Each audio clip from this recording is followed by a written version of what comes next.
Good evening and welcome to the CultCast, the best 30-plus minute Apple conversation you're going to hear all week long. I'll be your host today, D. Griffin Jones.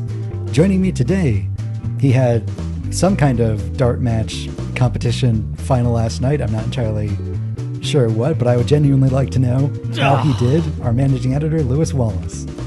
Thanks for asking. We lost 7-5. Oh, so frustrating. Oh, no. Anyway, also joining us. Oh, no. When he was a little boy, he thought the job title was editor-in-cheese, thinking he would spend his days munching on some smoked Gouda or Wensleydale, but instead he's stuck as editor-in-chief of some Apple blog. Leander Canny is surprisingly still here. Welcome. Yeah, surprisingly, that's right. You know what, though? He made that dream a reality. Mm-hmm. Just for the job you want. I'd love a cheese blog. That's a great idea. He yearns for the Vision Pro to come to Spain so that he can get some modicum of work done while running his daily half marathons. Graham Bauer is joining us. Welcome. Hello. Good to be here again. Also joining us, he recently got a truly excellent dog. It's Charlie Sorrell. Welcome. And how's Dylan? He's very well. He's under the desk. Oh, that's good. That's good. My dog also likes to lie right scarily under my desk and right by the wheels of my chair. Just rests her head there. Spot. Mm-hmm. Yeah. I had a cat that used to sleep on the warm tires of my car. When I parked it up outside, it would go and sleep on top of the warm back tire. I thought briefly when I had a cat that not having a laptop, I would be immune from the whole cat problem. But no, my cat liked to sit right on top of the heat vent that comes out of the back of my Mac Mini, on top of all the cables. So that wasn't frightening in any way whatsoever. It's been another week. How are we doing regarding the various betas? Have any of us cracked and installed more betas? Are you crazy? I am, yes. Yeah, me too. I install them on every device. Oh my. Watch, phone, iPad, computer. In fact, the only one that doesn't really work is the Mac OS Tahoe. That's the only one I've had problems with, really. Everything else has been actually pretty smooth. And I'm really loving the new iPad OS. It's great, oh my goodness, it's absolutely great. Which really iPad good. are you running it on? Oh, some ancient 2018 iPad Pro. I think the second generation one. That's the one we've all got. Oh, is it? Okay. Yeah, as far as I know, every podcaster, every tech blogger in the world owns a 2018 iPad Pro. I think that's the first flat one, right? Yeah, it's pretty thin and flat. Yeah, it's a great iPad, and it runs it really well. It's really smooth. No problems at all. Really? I installed it on my iPad, I think 2019, 2020 iPad Pro, and it's really sluggish now. I mean, the transitions are all kind of jerky. The frame rate's much slower, and sometimes I have to wait for hours for the Mail app to update the inbox, which is entirely my fault because I shouldn't have installed a developer beta on it. But I don't. My iPad is not mission critical. It's not like my Mac or my iPhone. So I figured, what the hell, I wanted to have a look at Liquid Glass, so I went ahead. But yeah, for me, it's a massive performance degradation. Heed our warning to our listeners: don't do it. Mine started going slower when I installed the final version last year. What are we on at the moment now? Now we're on 26. I've already forgotten what the last one was. 18, wasn't it? We'll call it 25. Yeah. I say on iOS 25. When iPad OS 25.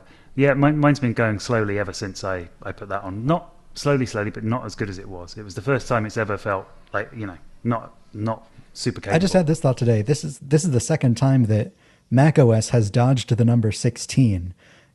They started 10.1, 10.2, all the way up to 10.15, and then they just went to 11, and they went from 11 all the way to 15, and then they just jumped to 26. I like and I really like the redesign on the iPhone too. It's actually been pretty steady on my iPhone, which is a iPhone 16 Pro. But the redesign of the apps, I think, is really clever. They're actually a lot more functional. I really like the new music app. I like the new camera app. It's simplified it a lot, I think, and even though there's a little bit of a learning curve, where did this and that and the other go, it makes it a lot more. It's pretty rational. I think they did a good job. Have you been doing any advanced windowing on your iPad? How do you because I know that a lot of people are upset that they got rid of slide over because like the new windowing system doesn't quite replicate that. But do you feel like it's simplified or that it's too much? Oh yeah, it's way better. No, it's way better. It totally makes sense. It's like you can go from single view, single app window, very simple, classic iPad experience. Hit the thing in the bottom. In fact, you can actually tap the top menu bar just like on the Mac. You know how the window shrinks down, so you don't even have to hit the target. You can just tap at the top, yeah, and it will shrink the windows down. Instantly, got you into the multitasking multi-window environment. It's super easy. It's a no-brainer. It's like very familiar. Easy to resize windows, move stuff around. It's great. It's really good. It's like what they should have done years ago. Instead of all those kludges, and it's clever. It's like it's two devices. It's simple. When you're watching TV, it's very simple, very straightforward. If you want to get some work done, go to the multi-window environment, and Bob's your uncle. I think it's good. I think they did it because people wanted it, and there it is. But what I found is I'm about ready to turn it off. I just don't, like on a little iPad, I don't want lots of windows all at once. I find it, I think iPad was perfect before, and I'm glad they've added this because then the people that want it now have it, but I think I'm going to turn it off. I mean, it's not that small. You've got the 13-inch. I mean, it's the same size as a MacBook Air, more or less. Yeah, but on a MacBook Air, I think I would have most apps full screen as well. Because it's such a small screen, and when you look at 3 or 4 apps on an iPad, all kind of on top of each other with these huge tap area controls, the actual area for content is tiny. And so I'm curious. I think a lot of people are looking at it and thinking, well, great, that's what I wanted. They've done it, and they have. But I'm really curious to see a few months from now the extent to which people are actually integrating that into the workflows in the way in which they do on a Mac. I mean, maybe they will, but I've never used my iPad like a Mac. For me, I use it for word processing, for reading emails, browsing the web, and drawing and Apple Pencil graphics things, and that's it. And so all the complicated multi-window things that I do on my Mac, I would never attempt on an iPad.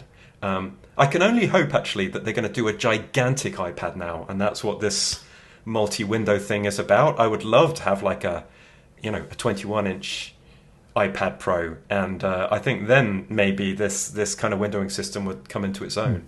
I've heard some people talking about like Apple made a big fuss about how you can podcast from an iPad now, in that you can have both one app can use your audio for like a video call or whatever, and you can create your local recording. And I know that Jason Snell and Dan Morin practiced that. They went into the deep end and recorded an episode of their podcast using that system. But I was thinking about, well, does this mean that if I were to have an iPad, I could record the CultCast using that way? Because that's how I always think about it. Like, would it work for me? And I still don't think so, because although they allow for local recordings, they still kept the limitation where only one app can have control of your audio or video at a time. So for doing this, we have our live stream. We also create our local recordings, but then we also have a different service that we use for our backup audio recordings. And this still wouldn't let you do that. It's still limited to one at a time. Isn't the recording function just part of FaceTime at the moment? Or is it separate? I don't know exactly how it works, because I honestly don't have an iPad myself, but I think there's a system, it might be from Control Center, because that's where you can also pick your audio input as well. I mean, that's another nice thing. You can now pick your audio input, so you can, choose, record this microphone, use this camera, etc. But they didn't quite go all the way there yet. You've been able to choose audio inputs for a while. Logic Pro's done it. Before that, it would just default to the last thing you plugged in. So it would be really annoying if you had an audio interface plugged in, and you also had a dock that happened to have a headphone jack on it. I think you can also pick the preference per app as well, which is new. That's really good. That means that you can do some interesting stuff with routing things around. Like you were saying, with I don't know if it will work for you, but with using all the different the chat apps and things like this.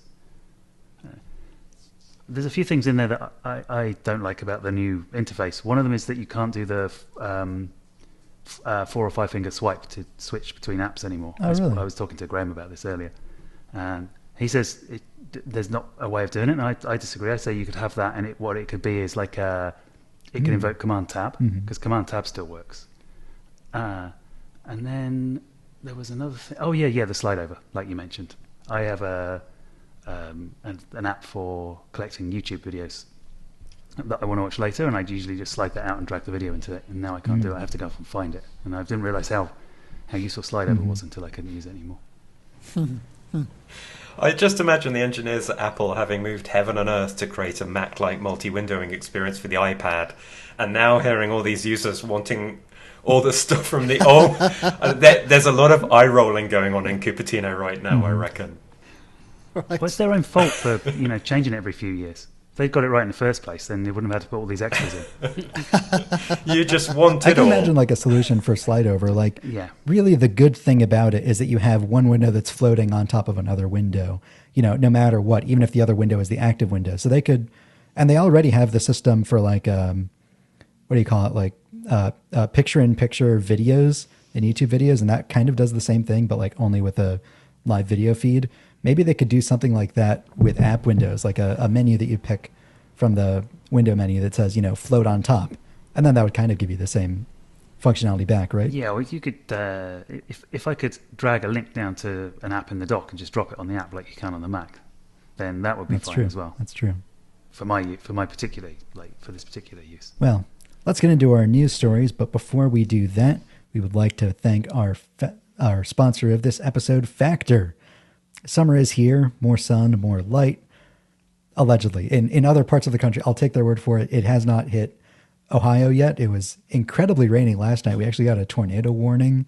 So I have not been spending much time outside, but in reasonable parts of the country where it is, you're probably swimming, you're bicycling, you're hiking, you're mowing your lawn, I don't know. I don't go outside. So I've heard about these things, but I don't have any direct experience. But regardless, you don't want to spend hours cooking inside every day, 3 times a day, and that is where Factor comes in. Factor has chef-crafted, dietitian-approved meals that are ready in just 2 minutes, taking the hassle out of eating well. You have 45 weekly menu options that you can pick every single week. So big selection. You don't have to pick like the same 3 things every week after week. Perfect for an active lifestyle over the summer and beyond. They have all sorts of different menus that you can choose from, like Calorie Smart, Protein Plus, Keto, vegan options, and more. So whatever your preferences are, they have something for you. Factor powers your day, sun up to sundown, with nutritious breakfasts, on-the-go lunches, premium dinners, and guilt-free snacks and desserts. Factor has your full day covered. No matter what kind of schedule you have, no matter what kind of meal you want the hassle taken out of. Enjoy more this summer. Get Factor if you want all the flavor and none of the fuss. The trouble is, I like eating the same thing day in, day out. You can do that too. So You honestly can. it's been no good for me. Too much variety. You can do that. Get started at factormeals.com/cultcast50off and use code cultcast50off to get 50% off plus free shipping on your first box. That's code cultcast50off at factormeals.com/cultcast50off for 50% off plus free shipping. factormeals.com/cultcast50off. That's a pretty good discount, isn't it? 50%. Yeah, that's crazy. I'm hungry now. Me too. Let's send it over to Lewis to talk about his favorite topic, Siri. Lewis, when's the next Siri coming? Sometime next year. In the coming year, whatever that means, is what Federighi said. It sounds like... Excuse me. So, Apple, quote, set an internal release target of spring 2026 for its delayed upgrade of Siri. That's according to Bloomberg, citing, you won't believe it, unnamed sources at the company. Hard to believe. Siri's AI-powered upgrade supposedly arrive in iOS 26.4, which should launch in March if Apple follows its usual schedule for OS updates. Let's see. Now, I don't know if this was actually from Bloomberg or if this is speculation on our part, but the company might be ready to demo this, smarter Siri when the iPhone 17 series launches this fall. I guess they could just show those ads that they pulled that were faked up.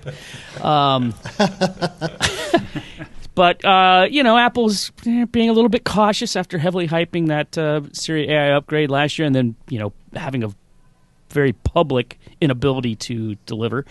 Apple software chief Craig Federighi has given multiple interviews recently explaining why Apple announced the AI-enhanced version of Siri at WWDC 24 a year ago, then couldn't hit the release date.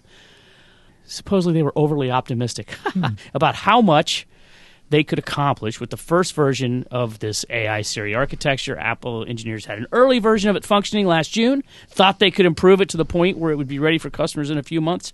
And then later on we heard reports they were saying it works like at least 2/3 of the time.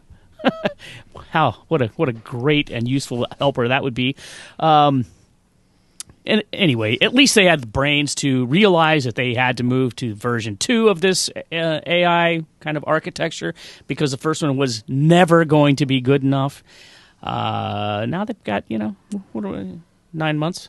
Looks like they got 9 months to polish it off. Or is that polish it up? Get it polished. Can I just say, I loved Craig Federighi's Richter smile in those interviews when people were asking him about the latest Siri, and he just had this fixed smile on his face the whole time, and I was actually scared. If he was my boss and I was watching him in that interview, I would be scared. My boss is going to be in a bad mood all day. Mm-hmm. You know what, though? He handled them quite well, and he stayed on message without repeating himself verbatim, as certain other executives at Apple do. I think the guy's got the most charisma of any of them. He's just he owned up to it and made me believe that they could pull it off. So but we'll see. He didn't make eye contact though, or it's like he would realize he would look up to the left as he was talking about this stuff. And then he would just briefly, I think it was at the Wall Street Journal interview, and he would just very briefly make eye contact and then look away again. And it was a real tell. The guy can't play, he shouldn't play poker. He was going to his safe space. Just, I know we can do it. I know we can do it. So what do you think? Do you think we're going to see it in September? And or how do we think Apple would re-announce Siri again? Do you think we're ever going to see it? Do you think they can actually make Siri good? They've been trying for years and years, and it's just remained awful. Every time they say they've improved it, Apple it's does these just things as in bad. lurches, don't they? So it doesn't surprise me that this is taking them ages. The only thing that's not Apple-like is that they did ads for it and talked about it before it was ready. But it's so often that Apple comes late to market with things and then blows everyone away with the best solution. So, I think their only mistake here was to ever talk about it. I think they maybe just felt all this pressure of all the hype and analyst expectation last year around AI, that they just felt they had to make a big push into AI in WWDC.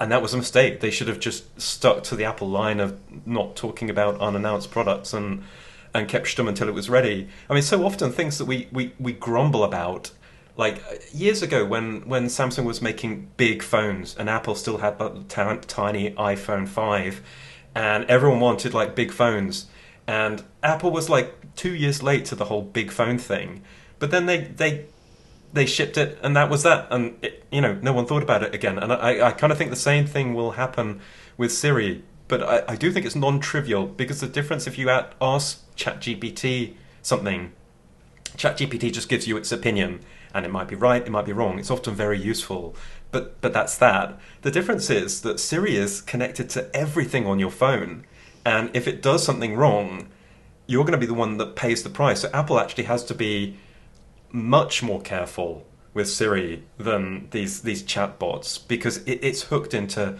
everything in your life you care about. So they have to be super conservative. I mean, it would be fun to just ship a beta of Siri that gets things right 2/3 of the time, and the likes of us in the media would have a heyday of, look at all these crazy things that Siri did.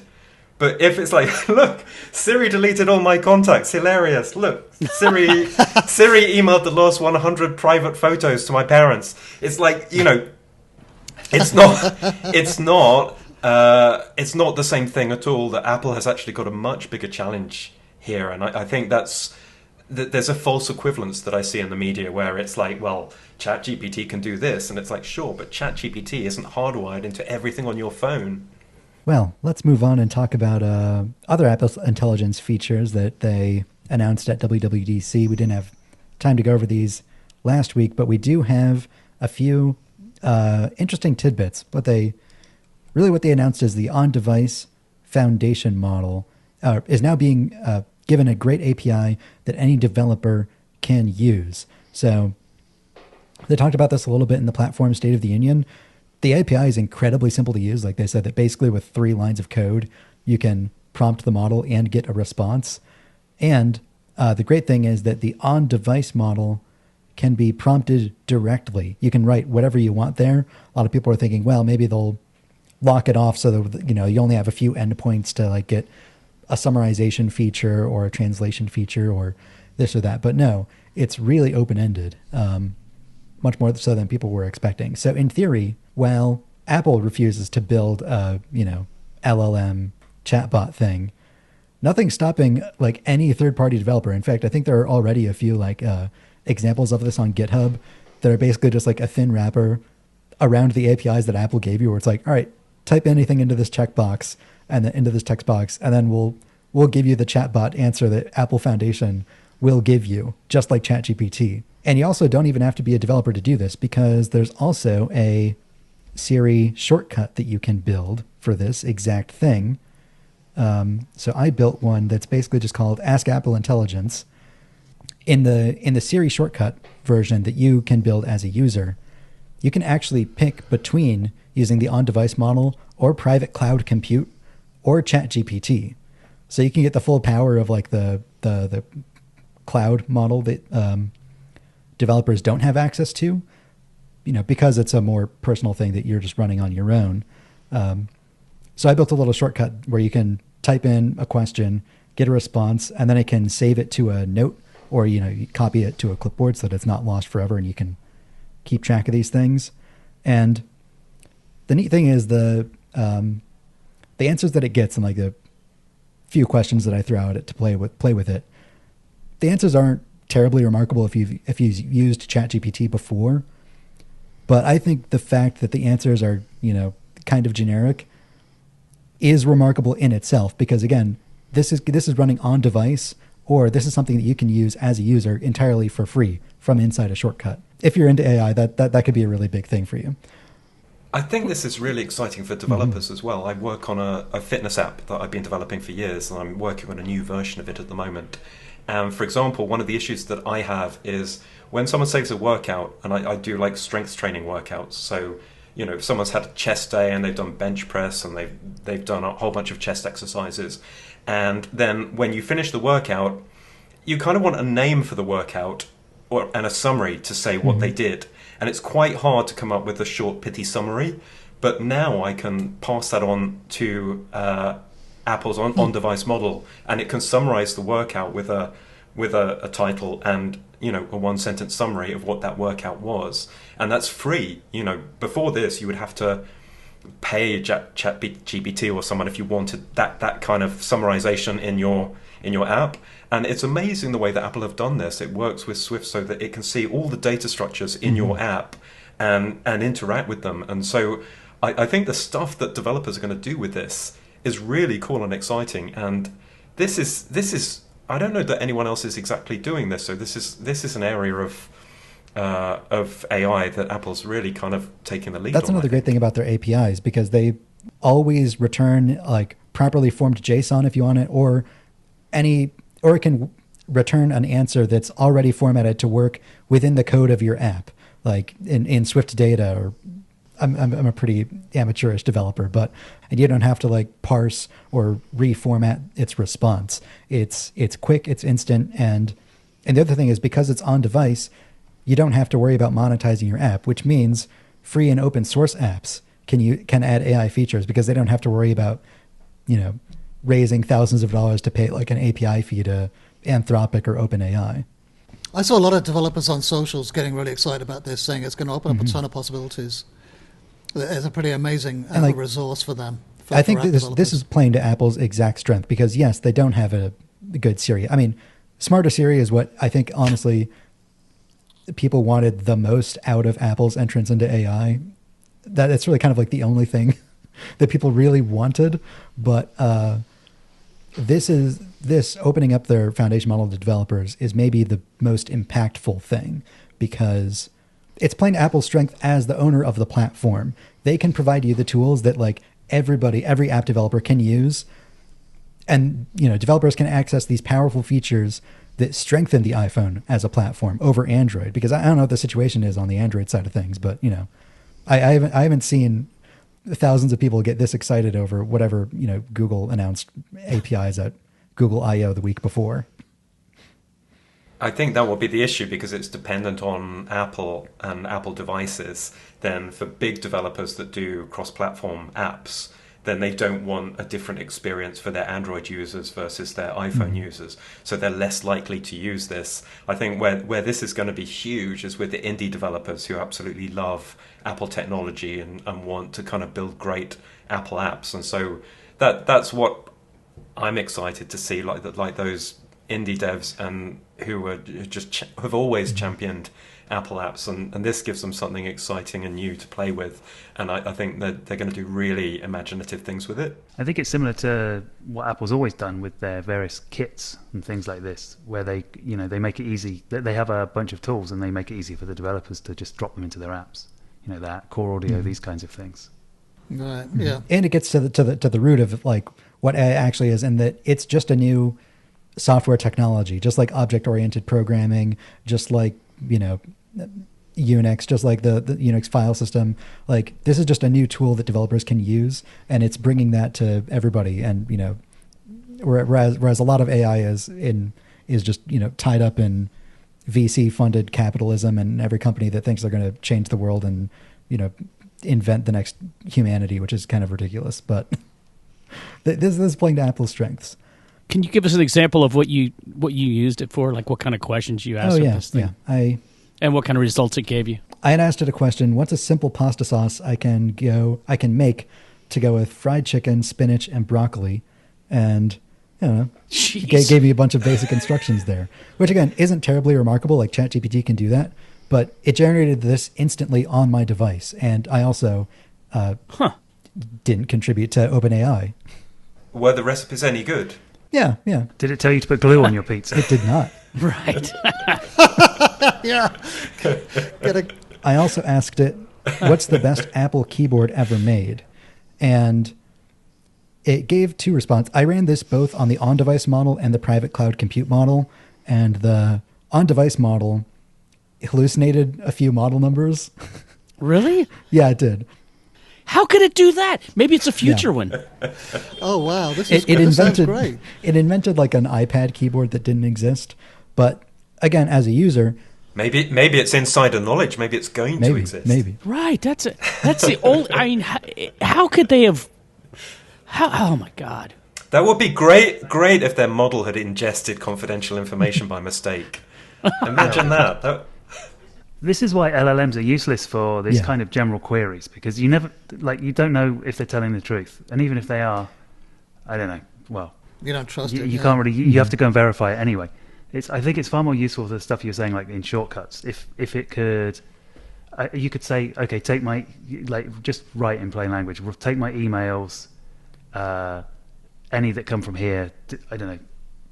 Make a text file from them and save it here. I don't know. That was a very boring one. But it's something that would kind of be a bit tricky to do yourself, and you can just kind of have it... Because it's like we said before, it's got access to everything on your phone or your computer. So you really should be... it knows that stuff is there and true. So it should be able to process that using the the machine learning stuff behind the LLMs. And that's useful. The chat. I don't know why everyone's obsessed with the chatbots. I mean, it seems that's the selling point, and that's the hype. That's what the AI bros are into, because it makes it look like it's some magic machine instead of just a fancy autocomplete. I think it's because ChatGPT slips in a compliment every time you ask it a question. I really think that's it, because it may always... I come away from ChatGPT feeling good because Like it says, "Oh, way to go, smart question. And it always kind of compliments you. It slips those compliments in, and it's insidious. It's insidiously, that they've obviously briefed it to do that, right? It always says "Oh, that that's to really you too. smart that you God asked dang that." it! Yeah, it's There should be not just you, there's a new Lewis. Sam Altman said, "The users are stupid. Compliment them, and they'll keep coming back." I think the EU will mandate that it has to tell you how many litres of water that you've used in your in your query. Yeah, well, the on-device model hallucinated a little bit, but then I asked the more powerful Private cloud. Yeah, private cloud compute one, and then it got it exactly right. And I even cross-referenced all the like model numbers, and those were correct. But like, Which one did it say was best? oh, it Which said keyboard? the Apple Extended keyboard, the one that I'm using right now. So it also gets points for Very having good. a correct answer. But it probably just ingested my Cult of Mac review of every Apple keyboard and hallucinated it back to me. I was going to say they stole that from Cult of Mac, and we're getting put out of business Yeah. while they, thanks to this wholesale theft of our work. On that sour note, let's move on to visionOS 26. Ironically enough, although Apple made 8 minutes of time for visionOS in the keynote last week, we did not put any time towards visionOS in our podcast episode last week. So new features there. We have spatial widgets, which are a lot like iOS widgets, except you can pin them to like physical walls in your room around your house. That actually looks cool. It is really cool. And this has a very specific use case for me. Since I moved into my house, I don't know, like the design of the house is a little bit different, and I just haven't been as compelled to like hang up as many things on the walls as I have before.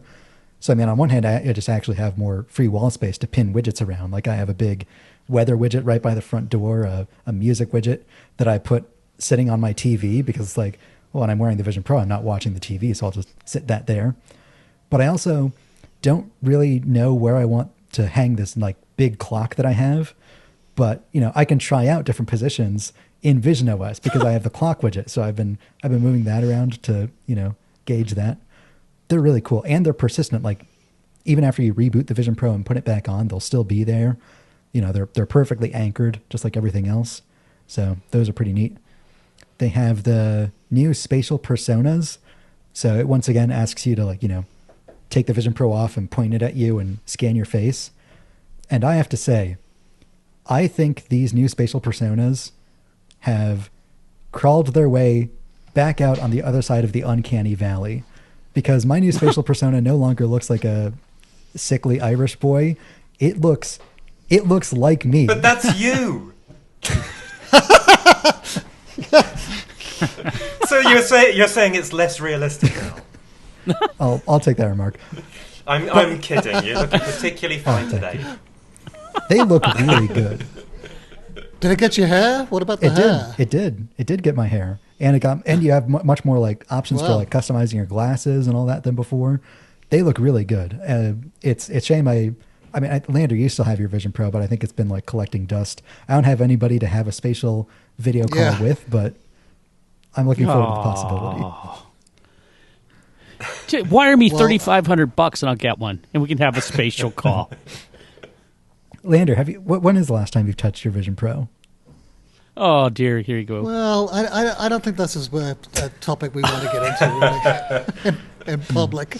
It's been a while, I got to admit. I put it on. I strapped it on to download the first beta, I think, and then it was taking too long, so I put it to one side, and then I haven't touched it since. I've got it. I actually put it.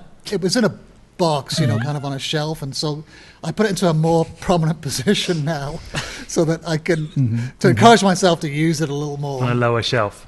Exactly. Well, a slightly higher shelf, so I can bring it in. I mean, I'd love to. I was going to break it out. It's just it's so isolating, and like I go home and there's a house full of people, and when I first got it, I used to walk around with it on, and no one even blinked an eyelid. Like that. No one paid any attention at all. But because I really had a great time. I watched that Mad Max, Fury Road on it. Oh my God, it was astonishing. It was one of the best experiences I've ever had of watching a movie. It's just phenomenal. So I was really curious to check out, the U2. Even though I hate Bono, I wanted to check out the U2 one. And, the Metallica. I watched the Metallica thing. Yeah. That was great, actually. That was really, really enjoyable. Yeah, the Metallica. So there's a lot of great experiences in it, but they're too isolating. You can't really. If I could, I just can't sort of bring myself to sit there and watch a movie on my own while the family's around. Well, that was one of the new features, wasn't it? That you could have shared experiences if you have more than one. If two people in the same family does have anybody them, have more than one? That's even more dystopian. I mean, that's just even really disturbing. It's like somebody had a bloody Black Mirror. Sitting there on the couch with your partner, they've got a 1-on-2. It's just too weird. At least you could program it to dial out the dog and never have to see it again.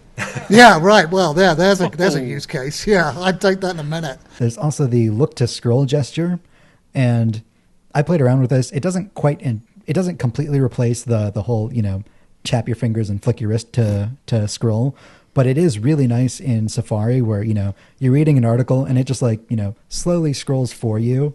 It's really nice. I don't understand why it's an opt-in API that developers have to manually add. I don't get why it can't just scroll for me everywhere. Because again, when I'm using the Vision Pro, I'm mostly using it for work. So I'll have Slack open here, Safari open here, and Mona, which is my Mastodon client of choice, open in another window to my left. And I can't scroll through that just by looking with my eyes. And that's an app that involves obviously the most scrolling because you're scrolling through a timeline of posts, and it's an iPad app running in compatibility mode. So it's never going to have that eye scrolling thing on it, which is kind of frustrating, but it is really nice when it's there. Your iPhone no longer asks you to enter in your passcode every time you look at it while you're wearing the Vision Pro because it can automatically unlock. That's really nice. They redesigned Control Center again, but it's a little easier and less clunky to use. But the other negative thing is that's pretty much all that's new in visionOS. There's no new visionOS native apps. All of Apple's apps that were running in iPad compatibility mode last year are still that way this year. There's no 3D maps or anything, which is disappointing. Yeah, if they finally introduce the feature I've been talking about for ages, which is the 3D Maps Godzilla mode, where they use flyover and you can stomp around a city, I would buy a Vision Pro if I could have a Godzilla mode and stomp around a city in 3D. Which city would you stomp on first? I would start with San Francisco because I want to get Lewis and Leander. We've got fortified bunkers. Oh yeah, I forgot you're a prepper. Speaking of destroying things, Charlie, why don't you tell us about the iPad repairability? Yeah, Apple's finally added the iPad to its self-service repair program, which is its...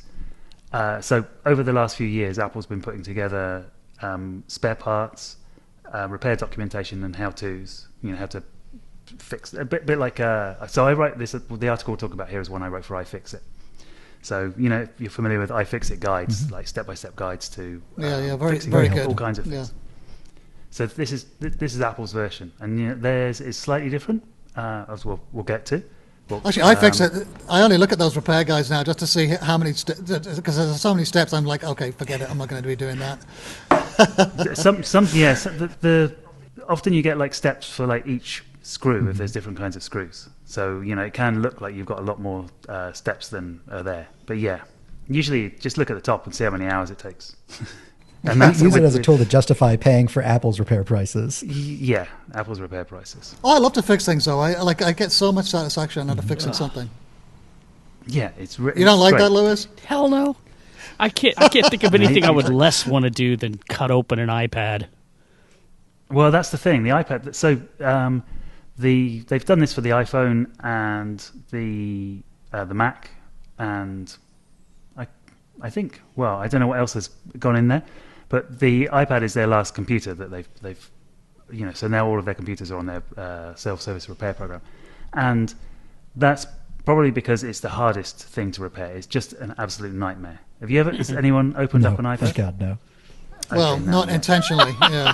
We haven't lived. Yeah, it's so it's It's not too bad to get into the phone. I mean, it's a hassle. You need to get like a suction cup thing, and you got to get the screen off. Newer models of the phone, you can go in the back to do. I think from the iPhone 15 well, onwards, in the past they've alternated whether you had to open up the screen or the back plate. But yeah, iPhone, I think 14 Pro onwards and iPhone 15 regular model onwards, you can open up either the front or the back, which is incredibly helpful. It makes both screen repairs and battery repairs like instant. Yeah. Now, I don't think a lot of this is for customers. It's good for us, but I think the redesigns and also a lot of this documentation is for their internal repairs. Because if you think how many screen replacements they're doing in store and how many batteries they're changing on iPhones,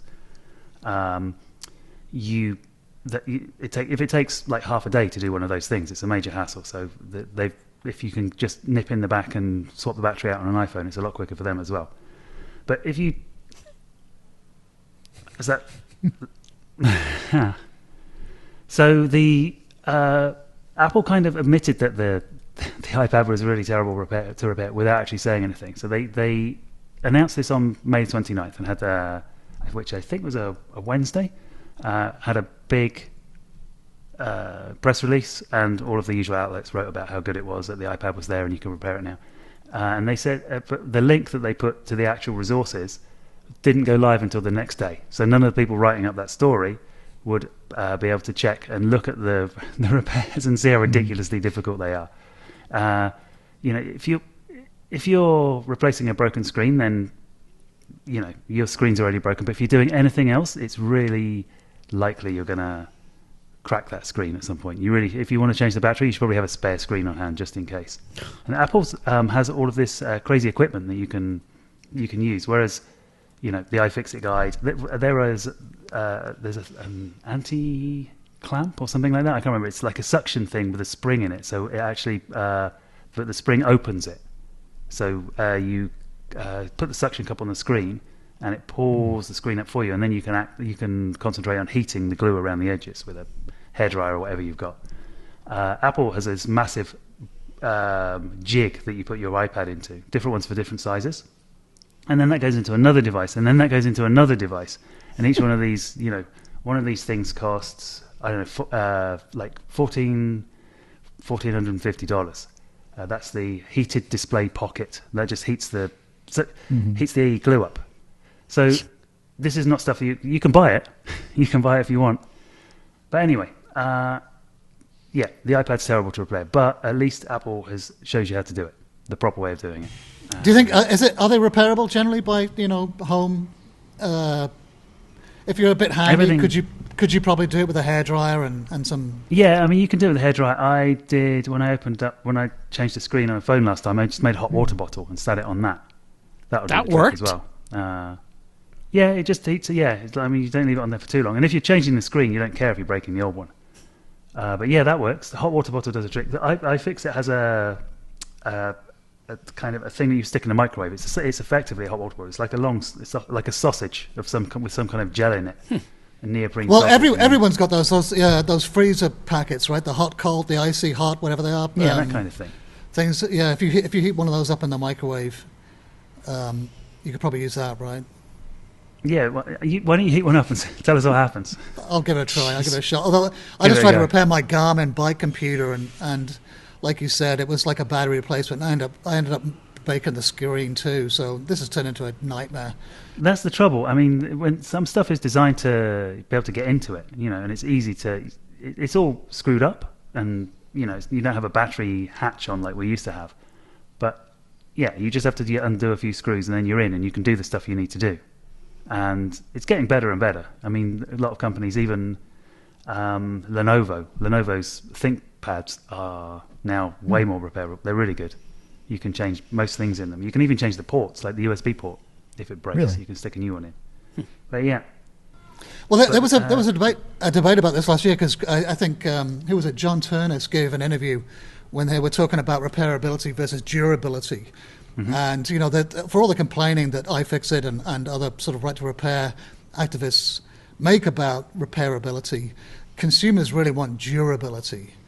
and they're designed for durability rather than repairability. So You can do both. I mean, the ThinkPad.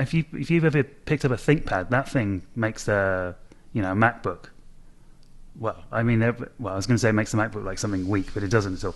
But Lenovo's ThinkPad is. I don't want to pick up a ThinkPad.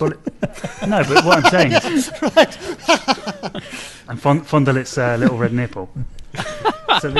Well, I used to have one. They are actually nice when IBM used to make them, but that was definitely. But the thing is, they're rock solid, and they're also repairable. And they look. I mean, they have their different aesthetic, which I quite like. That kind of boxy, squared off thing. Or even just MacBooks, like they have a lid on the bottom that unscrews. They just don't do that on the iPad because they want it to be like a single continuous piece of aluminum that wraps all the way around the back and up to the edges. But do you think Apple could, do that on the iPad, like have a back plate that separates, and that would make a huge difference? Well, they definitely couldn't make it as thin as it is right now with that. Exactly that, because the glue and all of the internal parts are kind of structural components. So that's how it stays stiff when it's so thin. And Graham's wished for 21-inch iPad would be just a nightmare. It's going to be awesome. I know John Tunnis is working on it right now. I think he has a point, simply because if you look at Apple's products, people hang on to them much longer. And then when they do trade them in, Apple has a great story on recyclability as well. So I think there is a case to be made there. No, yeah, recycling still uses way more resources than reusing, especially if you figure in the new thing you're going to be buying, which, and even Apple's own environmental reports say that with most of their products, the MacBooks and things, and phones too, something like 70% or higher of the energy used in its lifetime comes from is it shipping and manufacturing and shipping. But the shipping is huge. It's way more than you would use, than you actually. Way more carbon comes from getting it to you than you will use in the entire lifetime of the. Or rather, if you looked at, you could paraphrase what John Tunnis is saying there as what a doctor would say in terms of prevention is better than cure. That in that sense, if you make a device that's so robust it doesn't need to be repaired, that's better than making a shitty device that you can repair it easily, but it's going to need a lot of repairs. Yeah, but I mean everything's going to need repair because the thing is you can't design it to not have a breaking screen. The screen's going to break, and the other thing is these are all portable devices, so you've got wear parts like the battery. The battery's going to die, and if you can't get in and change the battery, then you're throwing that thing away. It doesn't matter how durable the rest of it is. That's the main reason is people who will get rid of it. I had an old bike computer that was irreparable, and the battery went, and it was I was faced with not being able to use it anymore. So I just found an external battery and plugged it into that. It's totally clunky, and I had to duct tape it to it, but I was actually quite pleased with that. I thought that was quite clever. I love it. That's great. A nice hack. Yeah, but yeah, that is a good point. Batteries are what's the word? Consumable. Consumable, yeah. And keyboards wear out, and Apple's good at designing their keyboards for durability, as we know. But I mean, we were all talking earlier. I mean, we've all got the iPad from 2018. I mean, like Graham said, these things last a long time. I mean, yeah, that one's really good. But how's your battery on yours? Well, I thought it was terrible. But then I did a battery test on it, and it said it had 86% or something like that. High 80s health. So, so I was actually quite surprised by that. I thought it's okay, it's fine. I plug it in every couple of days. Actually, the OS iPad OS 26 beta's eating the battery like crazy, so I've been plugging it in every day. But usually it's like every 2, 3, 4 days. Yeah, I'm surprised mine's still going quite well, and I use it a lot. But I do plug it in when I'm doing things like watching movies instead of burning the battery down. Well, speaking of expensive things that will break, Leander, why don't you tell us about the folding iPhone? Right. Yeah, so Ming-Chi Kuo, our favorite Apple analyst, has some new information about the upcoming folding iPhone, which I think is due for next year, right? What did he say? Second half of 26. So it's probably going to be coming next fall. But he kind of threw some cold water on this. Apple apparently has put in some really, really low order numbers for the device. I mean, it's shockingly low given the number of iPhones they sell every year, it's only a few million, and this is for the whole production run. So it's not just for a few million in 2026. It's going to be 27, 28 for the whole 2 or 3 year life cycle of the device. And what did he say? Did he actually put a number on it? 15 to 20 million over 3 years, which is, I don't know, what is that, 1% of the total number of iPhones that's going to be sold over that time? So he's pretty, Apple, the conclusion is that Apple itself sees this as a niche device. Like, they don't think they're going to sell very many of these. They don't want to put in a big investment right now. I don't know, like my neighbor has a Samsung Galaxy folding phone, and I was really impressed with it. When he folded it out, anyway, like he was showing me some security video from his home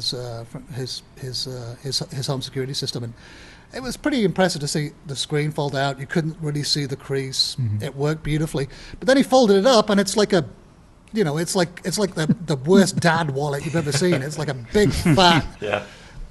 No way of putting that in your back pocket, really. So, whether Apple can overcome this. Some of the new ones, actually, in China, some of the new folding phones are really, really thin, aren't they? They're super, super thin. I mean, they're going to make the upcoming iPhone Air look kind of chunky by comparison. So, if Apple's got access to that same technology, maybe they've solved that problem.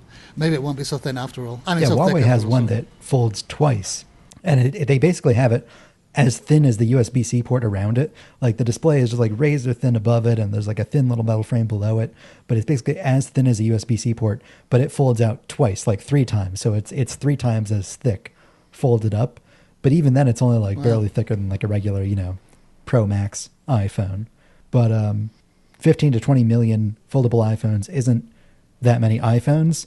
He also said in his report that would actually be a significant portion of the folding phone market, which as a whole is just much smaller because, the Galaxy Z Fold 6 is $1,900. The Pixel 9 Pro Fold is $1,800. And, of course, Apple's not going to be less expensive than those. So, I mean, probably $2,000, maybe pessimistically $2,500.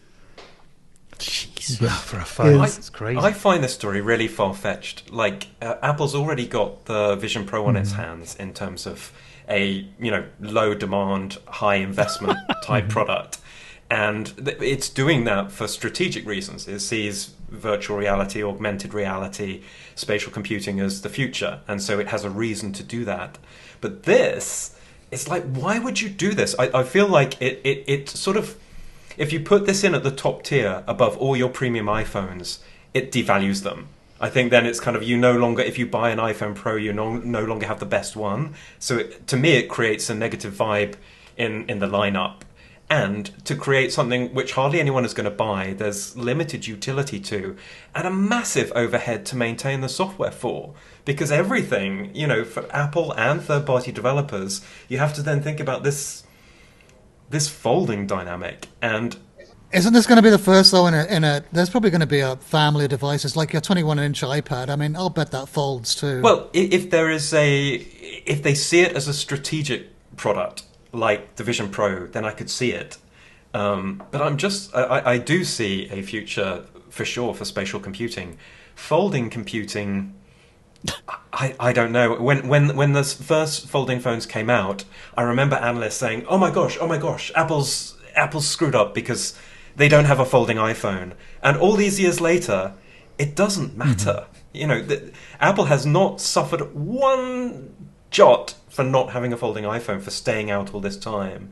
And why? It's a bit like netbooks. Yeah, why would they enter now unless they had something which either was strategically important for the future, which I don't see from this, certainly from what Ming-Chi Kuo is saying, it doesn't sound like it's a future platform in the same way that spatial computing is, or something that's going to make a significant impact on their revenue, which it won't. So I can't think what the motivation would be to stumble into this dodgy product category at this late stage. I mean, the perspective that I would apply is like, if I put myself in the shoes of Apple, I would say to myself, well, $2,000 is a lot of money on a phone, but it's not a lot of money on buying a phone and an iPad. If you buy an iPhone, whatever number Pro, and the iPad M4 Pro, you're already at about $2,000. So you can get both of those in one single device. iPhone on the front screen, then you unfold it, and then you're just an iPad OS. You have a big screen where you can use the fancy new multitasking, whatever. And you can plug it into a computer and, use iPad OS on an external screen with a keyboard and mouse. Boom, you've replaced your computer too. It's 3 devices for only $2,000. Are you getting it yet? Yeah, exactly. Right. And if you folded it this way, you could use it like a MacBook, and type on the lower glass screen. I've got a conspiracy theory about that now. You know how the phone app has just come to the iPad? Maybe this won't be a folding iPhone. Maybe it'll be a folding iPad. Then it avoids all of Graham's problems with branding. I mean, the thing is, not a lot of people understand this, but like iOS and iPad OS are one and the same. They are still the exact same operating system, just called different things. It's just when you put it on a bigger screen, it becomes iPad OS and enables all those extra features, but it is like the exact same, IPSW file. Like the operating systems are identical. So, it pretty much is an iPad if it's just on a bigger screen like that. So I don't know. Is anybody actually interested in this? Because I've said this before. I'm kind of interested in getting one because I don't want to buy an iPad. I only want to have the one device. Am I alone here? Right now it makes no sense to me, but I could imagine, like, sometimes when Apple announces something and you hear about it before and it's like, that doesn't make any sense. And then you see how they present it and it's like, oh, I kind of get it now. So I could imagine that when Apple actually announces it, they put some spin on it that captures my imagination that I'm just not getting yet. Leander, how about you? Well, like Graham, I have a lot of faith in Apple's industrial design team, and I'm pretty sure they've been playing around with these prototypes, and they've come up with some use case that we haven't thought of yet. Like Steve Jobs said, the last thing you want to do is ask your customers what they want. They have no clue. You have to show it to them, and they have a very, very long and storied history, and that proven ability to do that. They play around with these things in the lab and come up with use cases, and I don't think they never put things out just because the competitors have got stuff out. They always have some deeper seated reason, even sometimes if it's strategic, like the Vision Pro, and it's not like necessarily a consumer product. But I think they'll have, if they do come out with it, I think they'll have a good. It'll have some good reasons to exist. Lewis, any final thoughts? I mean, sounds interesting, I suppose, but I'm thinking about all the ways I use my phone and MagSafe and all these things, and I don't know. I like the phone form factor. It's pretty nice. It's pretty useful. Well, that's going nowhere. That's going nowhere, is it? I mean, this would be sort of an add-on, wouldn't it? In addition to. Yeah, Apple's not doing enough. They need to do a little more. Yeah, Graham, I believe you have some news about the Apple Core podcast. I do indeed. Yes, as it happens, the podcast that Charlie and I do, Apple Core, it's a podcast about the history of Apple, and in each episode we travel back in time to take a look at a different Apple product and consider what it tells us about where the company may be heading next. And we had a very special guest on the episode that we just published today, which was your... Oh, is that right? Who was that? Who could it be? I don't know, some weird blogger with tall hair. Yeah.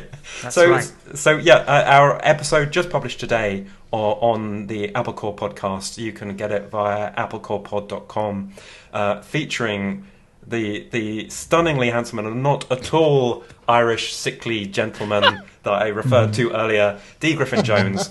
And we're talking about iOS 7, and I thought it would be an interesting topic to go back and review. We're in the process of another big redesign with liquid glass that's kind of revolutionizing the visual language of all Apple's platforms. And so, I wanted to go back and look at the last time that Apple did that. And there's a lot of drama in the story, as we unpack in the episode.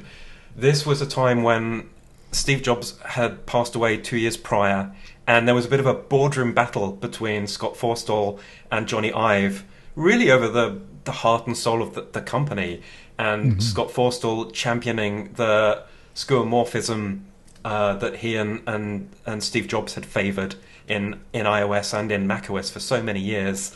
And when he left the company, Johnny Ive wasted no time in scrapping all of that. And that's the story that we tell. That's the story we look at. Charlie and Griffin offer loads of very interesting insights in this episode, and so I really hope if you have time to add one more podcast to your listening agenda, then I hope you'll grab the latest episode of Apple Core wherever you get your podcasts.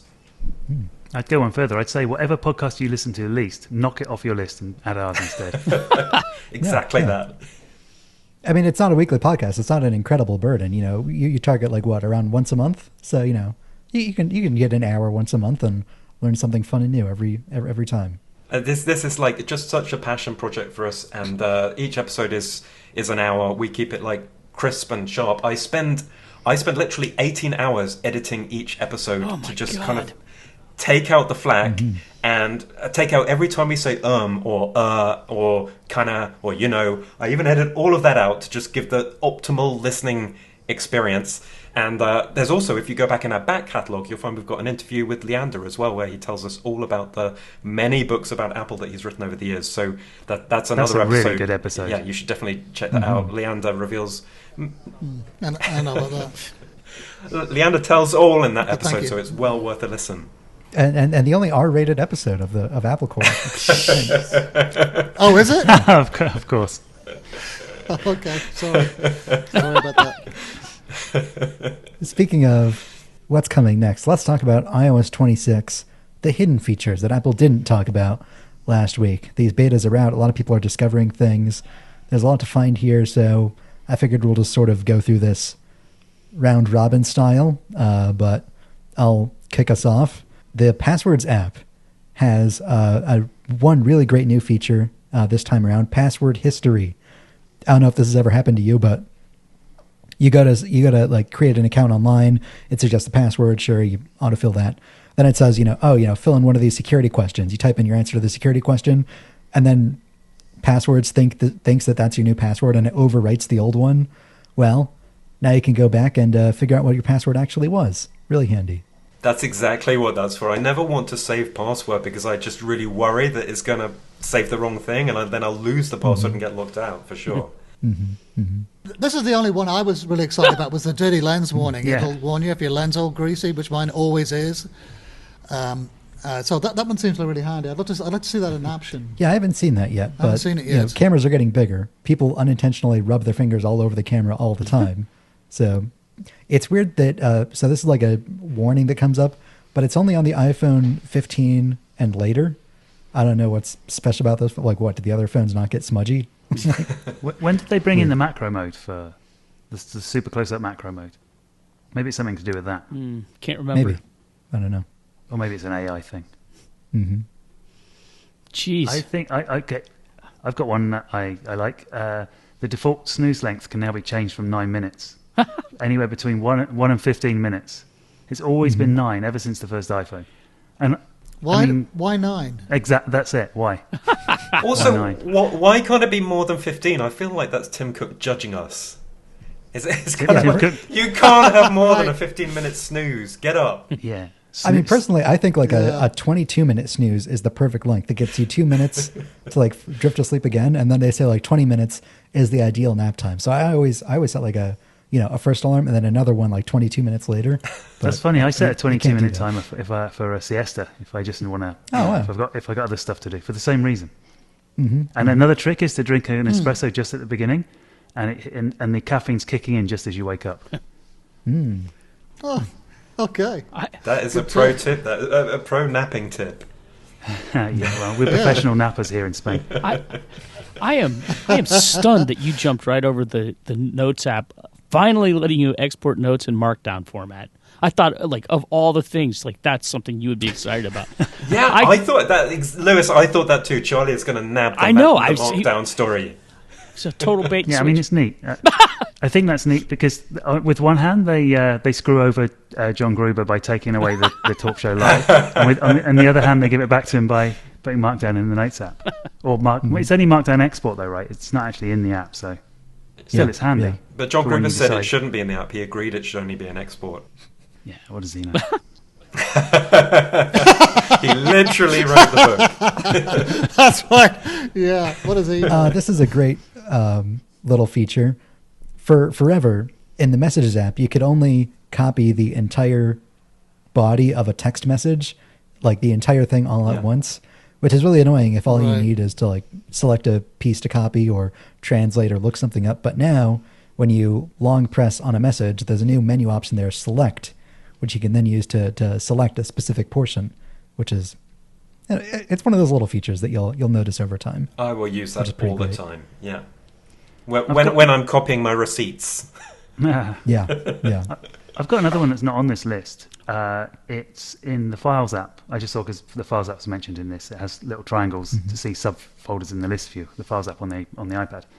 You can also rename using the same, like bulk rename files using the same features as when you do it in the Finder on the Mac. Really? So you get the same options, and you can Files Oh, that's app's really cool. I quite a lot use better. that feature all the time, the Yeah. bulk rename. It's there, and you can also choose open in, so you can choose which app to open something in, which you could sort of do before, but you can also always open in as well now, or set a default app for that that file type instead of it just kind of guessing the one you want and always being wrong. That's great because if you installed on any device the Delta emulator made by friend of the show Rally Test an excellent app. Everybody uses it, but going back to Markdown, one of the emulators that Delta supports apparently uses a .md file extension, which is also shared, as like Markdown plain text file. So if you have an MD text file that you want to open, you can't open it from the Files app because it'll try to open it in Delta and say, oh, that doesn't work. And then you have no other recourse. But now with the open in, you can do that as well. This is something that I'm very excited about. You can access Apple Music Replay directly from the Music app. You don't have to go to a separate website that has like some bizarre URL and authenticate and go through this whole song and dance. It's just there in the Music app. You scroll down to the bottom of the home view. I've got a theory about this as well. I think that they just haven't updated the software. No one has worked on the Music app for years, and finally they've got around to it, and so they've put this in. That's why it's only been available on the web for. Yeah, the Music app is still Very missing a bunch of possibly. features on the Mac, but it's got that one on the iPhone, and that's nice. I still haven't fixed my HomePod is tied to my account, so my Apple Replay is horrible. It's all my wife and kids' awful music choices. So it doesn't reflect my taste whatsoever. I've still got to fix that after 5 years. But the next one's exciting. When AirPlay, when you play to an external speaker, now you can control the volume right in from the picker there. That's a really good one. I've already used that. That's super handy. That's a great idea to put the Pretty controls in slick. one place. Here's another one. If you're running low on space when you have a software update, iOS 26 can temporarily remove Apple Intelligence features to free up space on your phone. I think this would be better if it was permanently removed. Yeah, unfortunately, it puts them back. Yeah, right. It won't prevent you there, and which is good because I think the iOS 26 update is like 15 gigabytes, at least in the first developer beta. It is chunky. You might struggle if you still have a 64 gigabyte iPhone. There's the new Safari tab bar design, but just like before, it's still optional. You can go back to the full size tab bar on the bottom, as it has been in iOS 18, or you can go back to the separated top address bar and bottom toolbar like iOS 14 and before. So that's good, giving people choice there. How do we feel about the minimal Safari design on the phone? You just have the back button, then the little address bar, then a more button on the right. a bit confusing. Like the thing that really confused me was seeing all the tabs. Like, how do I get my tabs? How can I see the different tabs I got open? Well, you're supposed to and it took me swipe up on the address bar. Yeah, it took me a while to figure that out. But that was the only thing so far that threw me I think through one a of the loop. issues is that the web developers are supposed to kind of add extra margin so that Apple's controls can appear on a blank bit of space behind them. Not in this new design. That's how it was when they first tried something like this on iOS 15. Okay. But now what it does is it just automatically extends the bottom of the page. Kind of like how it does when you scroll past farther than how you can actually scroll. It does that automatically to leave room for the tab bar. What I would say as a graphic designer is I hate that. Because, when I'm designing a web page, I decide where the page ends. Apple doesn't get to decide that. It's like, on the one hand, Apple is saying with Liquid Glass, we've redesigned this to really bring your content to the fore. And it's like, on the other hand, it's like, but we're going to f*** around with it to make it fit in with our designs. You know, and I feel like you can't have it both ways. They have, with the liquid glass controls floating on top, they need the content to sort of fill awkward areas. You can see this really clearly on the iPad Photos app. You know, if you're in the library view and you've got a grid of photos, those photos leave a white space on the left-hand side for the floating sidebar to sit in front of. Because, of course, if the photos went behind that, then you wouldn't be able to access them. And they have this thing in Swift UI where you can basically reflect the content and blur it to go behind the sidebar. But you obviously don't want to do that with your photo library, because people think, well, what are those photos? Why can't I tap on those photos? And they're just fake photos.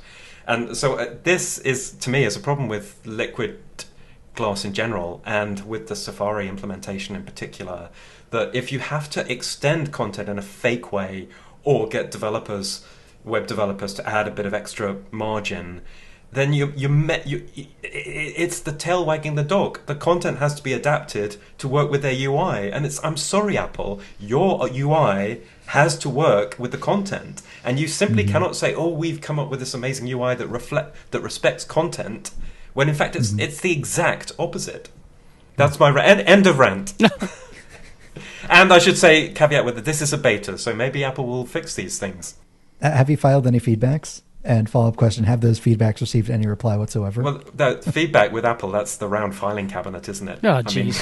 Yeah, exactly. Don't bother. One interesting thing about liquid glass is that the sentiment I see on socials now is completely flipped. It's gone from hatred and criticism to love. Like, my Twitter feed is now full of all this. Oh wow, look at this wonderful effect that you can get in liquid glass. Look how liquid glass does this. Liquid glass. It's very, very complimentary now. So people have really come to like it, I think.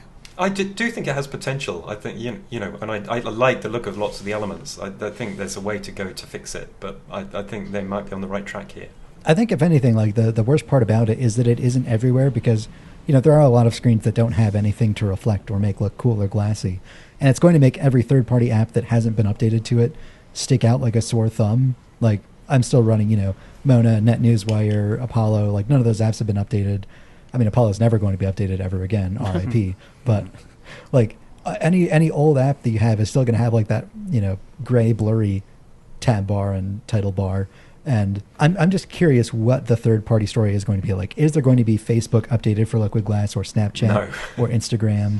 Well, because they have their own identity. They don't want to have an Apple identity.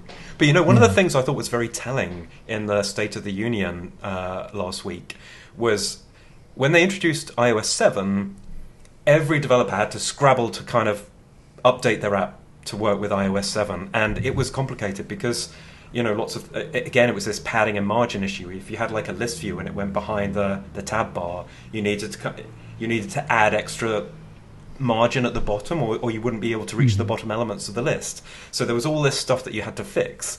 This time around, they've done it a bit differently. They're allowing developers to compile with Xcode 26 and still target the old UI. So you don't have to use Liquid Glass. And I think that's telling, because they know that it's problematic. I mean, it's a huge amount of work for developers, and they position this option as being because we recognize it's a lot of work. I'm not sure if it is just that. I think it's also that they know that it's a little bit rough, and so they can't, like they did with iOS 7, they can't force people when they compile in Xcode 26 to put up with Liquid Glass. So they've given them that escape hatch, but they said that's only going to be for a year, and next year they're going to force Liquid Glass on everyone. And we'll see if that's true or not. I'm just curious, like, what the broad reaction is going to be like once iOS 26 is actually released. What are the big corporate developers going to do, and how are the general people going to react to that? Like, are people going to be angry at Facebook for not looking new or fitting in with the rest of the software? Or, does Liquid Glass not go far enough such that, like, people won't really care or notice, like, oh, Facebook does look a little different than the other apps. I haven't thought about that. I'm curious. But I think that about wraps it up. That's all the CultCast we have for you all this week. The fun continues. Lewis is on Twitter at Lewis Wallace. Leander Canny is at L Canny. And you can get his daily anecdotes, or as some would say, proof of life, and the Cult of Mac Today newsletter, which you can find at newsletters.cultofmac.com. Thanks again to our very special guests this week for the third week in a row. Graham Bauer is on Blue Sky at Graham Bauer. Charlie Sorrell is on Mastodon at Mr. Charlie. And you can hear them together on the Apple Core podcast. The new episode all about the history of skeuomorphism and iOS 7 is out today. Find it in your podcast app of choice. I am on Mastodon and Blue Sky at D. Griffin Jones, and you can join the week-long discussion with me and all of the other govs in the Cult Club Discord by going to support.thecultcast.com. Be sure to get your ticket inside at support.thecultcast.com. Keep reading Calls of Mac for our continuing coverage of this year's beta software as that develops. This has been the CultCast, the best 30-plus minute Apple conversation you're going to hear all week long. New episodes of the CultCast come out every Thursday night. I want to thank everyone for listening, for watching, and we will see you all next time. Have a great weekend. Say goodbye, everybody. Bye. Bye everybody.